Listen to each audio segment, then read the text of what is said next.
Hi hello guys. അപ്പോൾ നമ്മൾ ഇന്ന് നോക്കുന്നത് എന്താണെന്ന് വെച്ച് കഴിഞ്ഞാൽ, നിങ്ങൾ മിസ് ചെയ്യുന്ന പേഴ്സൺ നിങ്ങളെ മിസ് ചെയ്യുന്നുണ്ടോ? അവരുടെ മനസ്സിലുള്ള ഒരു ഫീലിങ്സ് എന്താണ് നിലവിലുള്ളത്? ഇപ്പോൾ ഏത് സമയത്താണ് നിങ്ങൾ ഈ വീഡിയോ കാണുന്നത്, ആ സമയത്ത് റെസണേറ്റ് ആവുന്നതാണ് ആ ഒരു ടൈമിലുള്ളത്. ഈ വീഡിയോ കാണുന്ന ടൈമിലുള്ള ഒരു ഫീലിങ്സാണ് നമ്മളിപ്പോൾ പറയുന്നത്. ഓക്കെ, അപ്പോൾ ഇതിൽ കാണിക്കുന്നത് എന്താണെന്ന് വെച്ച് കഴിഞ്ഞാൽ, ഉറപ്പായിട്ടും ഒരു 110% അവർ നിങ്ങളെ നന്നായിട്ട് ഫീൽ ചെയ്യുന്നുണ്ട്, നിങ്ങൾ അറിയാൻ പറ്റുന്നുണ്ട്, നിങ്ങളെ മിസ് ചെയ്യുന്നുണ്ട്, നിങ്ങൾ അടുത്തുള്ളത് പോലെ തന്നെയാണ് അവർക്ക് ഫീൽ ചെയ്യുന്നത്. പക്ഷേ എന്തൊക്കെയോ ബൗണ്ടറീസ് കൊണ്ട് നിങ്ങളെ വിളിക്കാൻ പറ്റുന്നില്ല, സംസാരിക്കാൻ പറ്റുന്നില്ല എന്നുള്ളൊരിതിലാണ് നിൽക്കുന്നത്. നിങ്ങൾക്ക് അവരോട് എന്ത് ഫീലിങ്സ് ആണോ ഉള്ളത്, എന്തൊക്കെ മനസ്സിൽ എന്തൊക്കെ മിസ്സിങ് ആണോ ഉള്ളതൊക്കെ അവർക്ക് അറിയാൻ പറ്റുന്നുണ്ട്. ചിലർക്കൊക്കെ ടെലിപ്പതി മെസ്സേജ് അവർ ചെയ്യുന്നുണ്ട്, അതൊക്കെ അവർക്ക് കറക്റ്റായിട്ട് കണക്റ്റ് ആവാൻ പറ്റുന്നുണ്ട്. പക്ഷേ എന്തൊക്കെ കുറച്ച് ബൗണ്ടറീസ് കൊണ്ടും എന്തൊക്കെയോ തടസ്സങ്ങൾ കൊണ്ടും ഒക്കെയാണ് അവർക്ക് നിങ്ങളിലേക്ക് തിരിച്ചു വരാൻ പറ്റാത്തതും മിസ് ചെയ്യുന്നതൊക്കെ ഫീൽ ചെയ്യുന്നത്. ഓക്കെ, ഇതിൽ ഞാൻ തേർഡ് പാർട്ടി സിറ്റുവേഷൻ കാണുന്നുണ്ട്. ഒരു നേരിയ രീതിയിലെങ്കിൽ തേർഡ് പാർട്ടി സിറ്റുവേഷൻ ഉള്ള ആൾക്കാരുണ്ട്.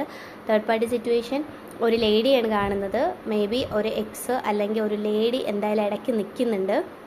പക്ഷെ ഞാൻ ഇപ്പോൾ ഇതിലൊരു മദർ ഫിഗർ അങ്ങനെ കാണില്ല, അതിനേക്കാളും ഒരു ലേഡിയുടെ ഇമ്പാക്റ്റ് കൂടുതലുള്ളതുപോലെ എനിക്ക് റിലേഷൻഷിപ്പിൽ അറിയാൻ പറ്റുന്നുണ്ട്. മേ ബി നിങ്ങളുടെ പേഴ്സൻ്റെ വീട്ടിലൊരു കല്യാണം ഉറപ്പിച്ചതോ അല്ലെങ്കിൽ നേരത്തെ ഉള്ള ഒരു കൂട്ടുകാരിയോ എന്തോ സംതിങ് നിങ്ങളുടെ ഇടയ്ക്ക് ഒരു ലേഡി കിടന്ന് കളിക്കുന്നുണ്ട്. ആ ഒരു പുള്ളിക്കാരിക്ക് നിങ്ങൾ തമ്മിലുള്ള റിലേഷൻഷിപ്പിനെ നന്നായിട്ട് അറിയാം. നിങ്ങൾ തമ്മിലുള്ള റിലേഷൻഷിപ്പിനെ നന്നായിട്ട് അറിഞ്ഞിട്ട് നിങ്ങളെ രണ്ടുപേരെ തെറ്റിക്കാൻ വേണ്ടിയിട്ട് നിങ്ങളുടെ പേഴ്സൻ്റെ ചെവിയിൽ ഒരുപാട് കാര്യം പറഞ്ഞു കൊടുത്തിട്ടുണ്ട്. പക്ഷേ നിങ്ങളുടെ പേഴ്സൺ ഫസ്റ്റ് ഓഫ് ഓൾ അതൊക്കെ കേട്ടപ്പോൾ അങ്ങനെ ആയിരിക്കുമോ എന്നൊക്കെ ഒരു ചെറിയ രീതിയിൽ തോന്നിയെങ്കിൽ പോലും അതിലൊന്നും വീഴുന്നിട്ടില്ല. ഓക്കെ, നിങ്ങളടുത്ത് ഭയങ്കര ട്രസ്റ്റ് ആയിട്ടാണ് നിൽക്കുന്നത്. പക്ഷേ ഈ ഒരു ലേഡി എന്ന് പറയുന്നത് മാക്സിമം നിങ്ങൾ തമ്മിൽ അകറ്റണം, ആ ഒരു ലേഡിക്ക് നിങ്ങളുടെ ഒരു പേഴ്സണെ സ്വന്തമാക്കണം എന്നുള്ളൊരു ഇതിലാണ് കാണുന്നത്. കാരണം ഞാൻ ലേഡി എന്ന് പറയാൻ കാരണം ഇതിൽ കാരണം കൂടുതൽ 80% ആൾക്കാർ ലേഡീസാണ് കാണുന്നത് പോലെ എനിക്ക് തോന്നിയിട്ടുള്ളത്. അതുപോലെ ഫീൽ ചെയ്യുന്നുള്ളതുകൊണ്ടാണ് ഞാൻ നിങ്ങളുടെ പേഴ്സൻ്റെ എന്ന് വെച്ച് പറയുന്നത്. ഓക്കെ, ഒരു ലേഡിയുടെ മാനിപ്പുലേഷൻ നന്നായിട്ട് കാണുന്നുണ്ട്.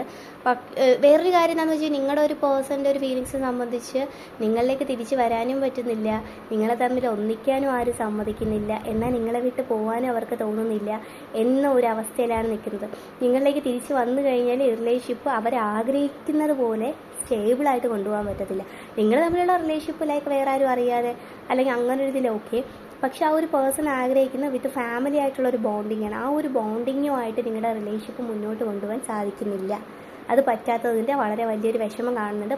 കാരണം എന്താണെന്ന് വെച്ച് കഴിഞ്ഞാൽ, ഞാൻ ഈ പറയുന്ന ഒരു ലേഡി ആ ഒരു പേഴ്സൻ്റെ ഫാമിലിയിൽ ഭയങ്കരമായിട്ട് ഇൻവോൾവ് ആയിട്ടുള്ള ഒരാളാണ്. ഓക്കെ, അവരുടെ മേ ബി ഒരു ഫാമിലി ഫ്രണ്ടോ സംതിങ് കസിനോ എന്ത് വേണേലും ആവാം. ആ ഒരു ഫാമിലിക്കകത്ത് ഈ ഒരു ലേഡിയുടെ ഫാമിലിയും ഇവരുടെ പ്രസൻസ് എന്ന് പറയുന്നത് ഭയങ്കര ഇമ്പോർട്ടൻസ് ആണ്. അതുകൊണ്ട് തന്നെ ആ ഒരു പേഴ്സണെ, നിങ്ങളുടെ ഒരു പേഴ്സണെ ആ ഒരു ലേഡിയെ തമ്മിൽ ഒന്നിക്കണം എന്ന് തന്നെയാണ് അവർ ആഗ്രഹിക്കുന്നത്. അതുമാത്രമല്ല, നിങ്ങളുടെ പേഴ്സൺ മേ ബി കാണാൻ ഭയങ്കര അട്രാക്റ്റീവ് ആയിരിക്കാം, ചാമിങ് ആയിരിക്കാം, സംസാരം ഇഷ്ടപ്പെടുന്നതുകൊണ്ടായിരിക്കാം, ഗുഡ് ലുക്കിംഗ് ആയിരിക്കാം.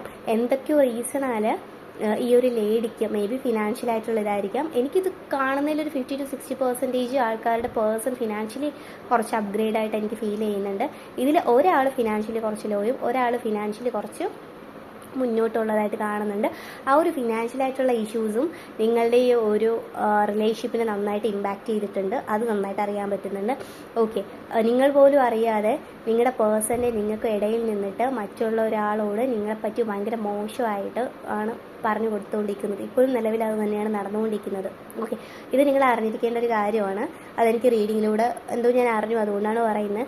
നിങ്ങളൊരു പേഴ്സണിനെ സംബന്ധിച്ചോ ഇതൊന്നും അറിയുന്നില്ല. അതായത് നിങ്ങളെപ്പറ്റി ഈ ഒരു ലേഡി മറ്റുള്ളവരുടെ അടുത്ത് ഇങ്ങനെ മോശമായിട്ട് സംസാരിക്കുന്നു, അല്ലെങ്കിൽ ഫാമിലി അദ്ദേഹത്തിൻ്റെ അമ്മയോട് ഇങ്ങനെയൊക്കെ സംസാരിക്കുന്നു എന്നുള്ളൊരു കാര്യം നിങ്ങൾക്ക് അറിയാൻ ചാൻസ് ഇല്ല. സോറി, ആ പേഴ്സൺ അറിയത്തില്ല. പക്ഷേ ഇതൊക്കെയാണ് ബാക്ക്ഗ്രൗണ്ട് നടന്നുകൊണ്ടിരിക്കുന്നത്. നിങ്ങളുടെ പേഴ്സണെ സംബന്ധിച്ച് നിങ്ങളെ വേണം, ആ ഒരു ലേഡിയെ കല്യാണം കഴിക്കാൻ പറ്റത്തില്ല എന്താണെന്നൊക്കെ പറഞ്ഞത്. പക്ഷെ ഫാമിലിക്ക് ബാക്ക്ഗ്രൗണ്ട് വൈസായാലും ഫിനാൻഷ്യൽ വൈസായാലും ലുക്ക് വൈസും എന്ത് തന്നെ ആയിക്കോട്ടെ, ആ ഒരു ലേഡിയെ കൊണ്ട് നിങ്ങളെ കല്യാണം കഴിപ്പിക്കണം എന്നാണ് ആ ഒരു പേഴ്സൻ്റെ ഫാമിലിയുടെ ഒരു ആഗ്രഹം. അതുകൊണ്ട് തന്നെ നിങ്ങളുടെ പേഴ്സണെ സംബന്ധിച്ച് ഇതെല്ലാം വിട്ടിട്ട് എങ്ങോട്ടേലും പോയാൽ മതി, എനിക്കെല്ലാം മടുത്ത് ഒന്നും കിട്ടുന്നില്ല, ഞാൻ ആഗ്രഹിച്ച പോലത്തെ ഒരു റിലേഷൻഷിപ്പ് എൻ്റെ കയ്യിൽ കിട്ടിയിട്ടും അതെനിക്ക് നന്നായിട്ട് കൊണ്ടുപോകാൻ പറ്റുന്നില്ല, എനിക്കെൻ്റെ വീട്ടിൽ നിന്ന് പ്രഷർ, നിങ്ങളത് സംസാരിക്കാൻ പറ്റാത്ത ഫ്രസ്ട്രേഷന്, നിങ്ങളുടെ സൈഡിൽ നോക്കുമ്പോൾ ആ ഒരു പേഴ്സൺ ചിന്തിക്കുന്നത് എന്താണെന്ന് വെച്ച് കഴിഞ്ഞാൽ, നിങ്ങൾ വിചാരിക്കുന്നത് ഞാൻ മനഃപൂർവ്വം വിളിക്കാത്തതാണ്, അല്ലെങ്കിൽ എനിക്ക് ആ ഒരു സീരിയസ്നെസ് ഇല്ല റിലേഷൻഷിപ്പിൽ എന്നുള്ളൊരു തോന്നൽ അയാളെ വല്ലാതെ അലട്ടിക്കൊണ്ടിരിക്കുന്നു. ഒരുപാട് ഹർഡിൽസ്, ഒരുപാട് സംഭവം ഇതിൻ്റെ ഇടയ്ക്ക് വന്ന് നിൽക്കുന്നത് കൊണ്ട് തന്നെ ആ ഒരു പേഴ്സണ് ഒന്നിലും തന്നെ കോൺസെൻട്രേറ്റ് ചെയ്യാൻ പറ്റുന്നില്ല. ഒരുപാടുണ്ട്. അദ്ദേഹത്തിന് എന്ത് ചെയ്യണം എന്നറിയാതെ ആ ഒരു പേഴ്സൺ വല്ലാതെ വിങ്ങിപ്പൊട്ടി നിൽക്കുന്ന ഒരു അവസ്ഥയിലാണ്.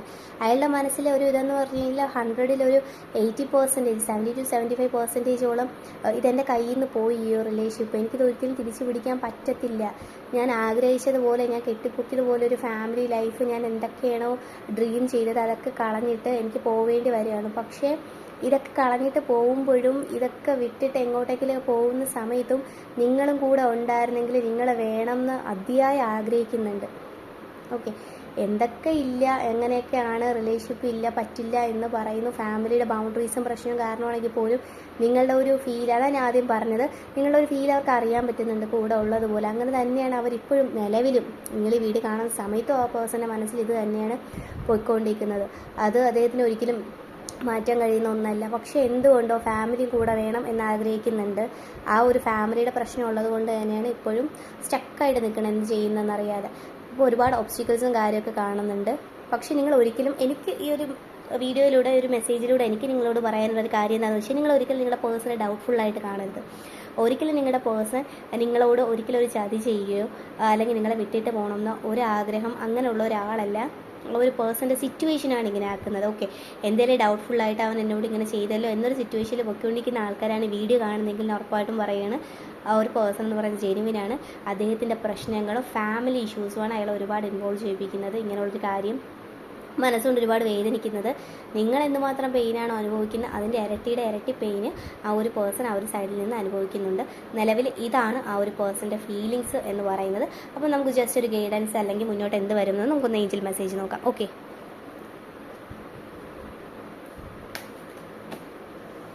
ഏഞ്ചൽ മെസ്സേജ് എന്ന് പറയുന്നത്